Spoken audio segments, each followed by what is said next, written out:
আজ দেখে নেব আপনাদের জীবনে নেক্সট কি টার্নিং পয়েন্ট আসতে চলেছে।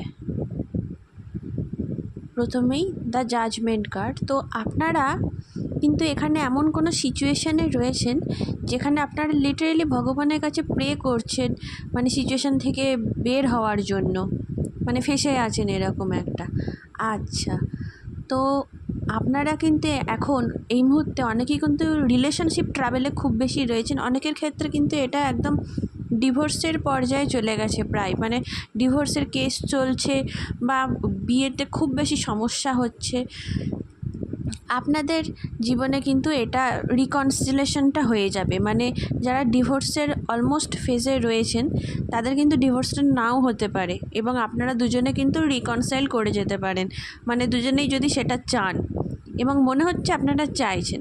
তো এক্ষেত্রে কিন্তু রিকনসিলেশন আপনাদের হয়ে যাবে এবং তারপরে আপনাদের কিন্তু বিবাহিত জীবন বা আপনাদের রিলেশনশিপ বিয়ে খুব ভালোভাবে থাকবে। এটা আপনাদের জীবনে কিন্তু একটা টার্নিং পয়েন্ট, মানে ডিভোর্স কেস বা এরকম কিছু থাকলে সেটা ক্যান্সেল হয়ে যাওয়া।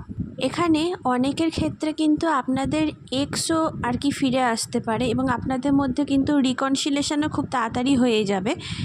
এবং যাদের কমিটমেন্টে প্রবলেম হচ্ছিল, হয়তো সেই কারণের জন্যই আপনাদের ব্রেকআপ হয়েছিল, সেক্ষেত্রে কিন্তু এবার আপনাদের মানে ফুললি কমিট করবে এবং খুব তাড়াতাড়ি আপনাদের আর কি ম্যারেজ হয়ে যাওয়ার চান্স আছে। আপনাদের মধ্যে অনেকেরই কিন্তু কারেন্টলি আপনাদের জীবনে রাহুর কোনো মহাদশা বা অন্তর্দশা চলছে, যেটা কিন্তু খুব তাড়াতাড়ি এন্ড হতে চলেছে, মেবি 3-4 মাসের মধ্যে। ওটা কিন্তু আপনাদের জীবনে একটা টার্নিং পয়েন্ট, মানে আপনাদের এই দশা থেকে বেরিয়ে আসলে, রাহুর মহাদশা বা অন্তর্দশা থেকে বেরিয়ে আসার পরে আপনাদের জীবনে কিন্তু অনেক উন্নতি হবে এবং সেটা অবশ্যই আপনাদের কিন্তু টার্নিং পয়েন্ট।